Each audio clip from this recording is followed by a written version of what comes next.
A situação política no Peru parece se complicar cada vez mais, mas isso é uma boa notícia para nós libertários.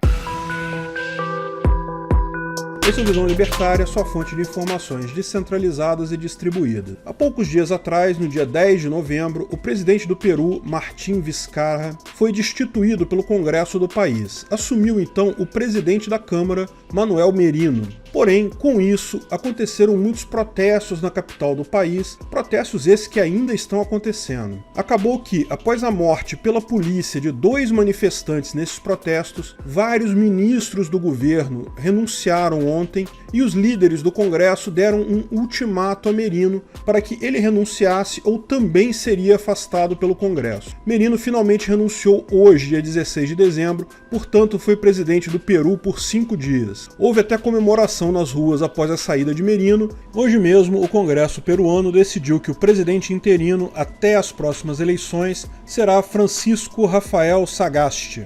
Os protestos em Lima não pararam e existe uma importante visão libertária sobre esse caso, mas é preciso entender primeiro o contexto disso. Note que Martín Vizcarra não tinha vice-presidente, alguém que assumisse quando ele sofreu o impeachment, porque ele já era o vice-presidente da chapa do Pedro Pablo Kuczynski, conhecido como PPK. O tempo de mandato no Peru são de 5 anos para o presidente, portanto, a última eleição presidencial aconteceu em 2016. Quem ganhou a presidência foi o PPK, com Vizcarra de vice, para um governo que deveria ir até as próximas eleições, que são no ano que vem. Porém, PPK foi acusado de envolvimento com a Odebrecht, o mesmo crime que, diga-se de passagem, acusaram os antecessores. Os outros presidentes do Peru estão todos presos desde o ano 2000. Todos os presidentes do Peru desde o ano 2000 estão enfrentando acusações desse tipo ou já estão presos, e um deles se suicidou inclusive. PPK acabou renunciando em 2018 e no momento cumpre prisão domiciliar. Assumiu então o seu vice, o Vizcarra,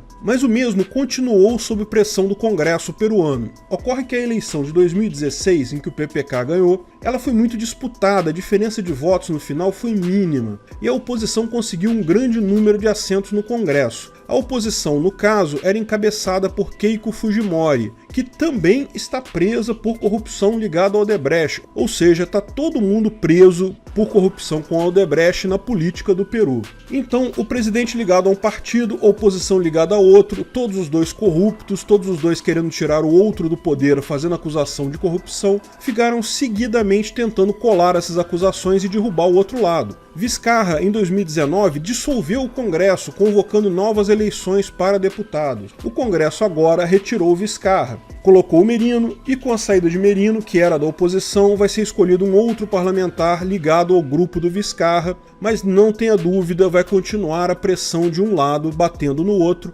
ambos acusando um ao outro de corrupção, e ambos estão certos, porque ambos são mesmo corruptos. No final dessa confusão toda, quem é de direita, quem é de esquerda, bem, não importa.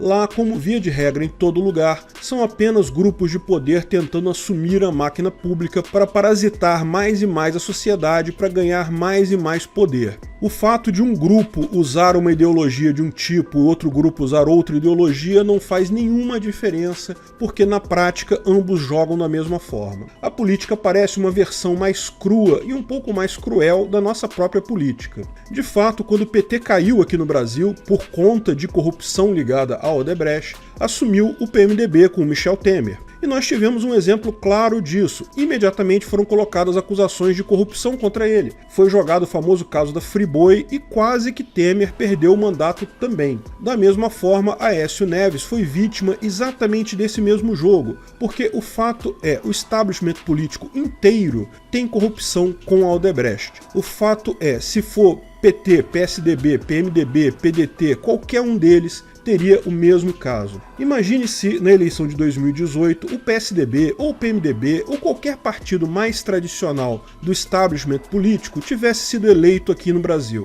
Certamente, tal como no Peru, todos eles têm obras embaraçosas com Odebrecht, tudo seria prontamente desencavado pela oposição, num ciclo de um lado atacando o outro devido à corrupção, porque, lógico, ambos os lados estão certos, todos estão envolvidos na corrupção. No final das contas, o fato de Bolsonaro ter sido eleito, um cara que, embora seja político profissional há muitos anos, sempre foi do baixo clero, nunca conseguiu estar envolvido com grandes decisões de orçamento, acabou evitando essa sina. Dá para perceber claramente como seria o processo aqui, seguindo exatamente esse caminho de desencavar denúncias de corrupção para um lado para destruir o outro. Ainda tentam fazer isso com o cara através do filho dele, com enormes golpes na casa de R$1 milhão em 5 anos. E veja, ninguém está passando pano para Bolsonaro aqui, evidente que o filho dele estava com rachadinha na Câmara de Vereadores, como via de regra fazem todos os vereadores de todas as câmaras de vereadores em todo lugar. Mas é evidente para todo mundo a mudança na ordem de grandeza das acusações de corrupção. Dessa forma, a oposição não consegue, ou não conseguiu até aqui, ameaçar seriamente o cara. O governo Bolsonaro pode parecer muito instável, mas se comparado com as possibilidades alternativas concretas e até com exemplos de vizinhos, é o mais estável de longe. A visão libertária da coisa é muito simples. É um efeito que já vemos acontecer há bastante tempo aqui e no resto do mundo. À medida que a informação descentralizada e distribuída ganha força, as pessoas tendem a obter informação de muito melhor qualidade e sem aquele direcionamento ideológico pré-planejado como o que vem das grandes redes de comunicação. Nesse sentido, acaba acontecendo naturalmente uma reorganização da sociedade em bolhas, todas elas muito mais liberais porque perde efeito aquelas frases de efeito pré-fabricadas da esquerda. Todo mundo hoje está muito mais consciente das limitações do governo e já percebeu que governo nenhum é uma fada bondosa que vai resolver todos os problemas. Não, não existe isso. Se tem alguém que vai resolver os seus problemas, é você mesmo, e o governo, o melhor que pode fazer é parar de atrapalhar. Mesmo as bolhas da esquerda atual são muito menos stalinistas, muito menos autoritárias, focadas em identitarismo, em igualdade de renda, esse tipo de coisa que existia há um tempo atrás. O ponto, porém, é que nenhuma sociedade pode se organizar em bolhas. O ponto, porém, é que uma sociedade pode muito bem se organizar em bolhas ideológicas usando democracia com alternância de poder. Mas não conseguem fazer isso quando tais bolhas estão absolutamente estanques e uma não aceita de forma alguma os valores e prioridades das outras. Qualquer que seja o ganhador de uma eleição, vai se seguir uma disputa ferrenha entre governo e oposição. Veja o que está acontecendo na Argentina, veja o que está acontecendo na Bolívia. É sempre a mesma coisa, não importa que volte a esquerda ao poder, não importa que quem ganhe seja direita ou esquerda, sempre vai haver a disputa muito forte entre os grupos na população. Seja qual for o país, nenhum governo terá mais a tranquilidade de simplesmente governar. Isso é uma boa notícia para nós libertários, porque governos fracos, como tendem a ser todos a partir daqui, implicam em menos ação direta do governo na luta que realmente importa, na luta do indivíduo contra o governo. Quanto mais as facções criminosas do governo brigam umas com as outras pelo poder, menos tempo elas têm para prestar atenção ao que realmente importa, que é a luta dos indivíduos para não obedecer a nenhuma dessas facções criminosas. No final, esse já é um sintoma do fim do Estado, que vai acontecer em algumas décadas, como eu já avisei antes. Cada vez veremos eleições mais contestadas e não aceitas por ninguém em todos os países, cada vez mais líderes mafiosos estatais que ninguém confia de fato e que gastam a maior parte da energia tentando simplesmente se manter no poder. A esquerda acha que vai conseguir ganhar o poder de novo para controlar novamente a comunicação. Não vai conseguir, vai cair no exato mesmo problema. O Estado fica parecendo cada vez mais aos olhos da população o que realmente é: um grande grupo mafioso interessado apenas em extorquir a sociedade, com um monte de gente gananciosa lutando pelo poder e por mais e mais taxação e roubo dos indivíduos. Obrigado por sua audiência. Esse artigo foi sugerido por Fernando Medina, escrito e narrado por Peter Turguniev.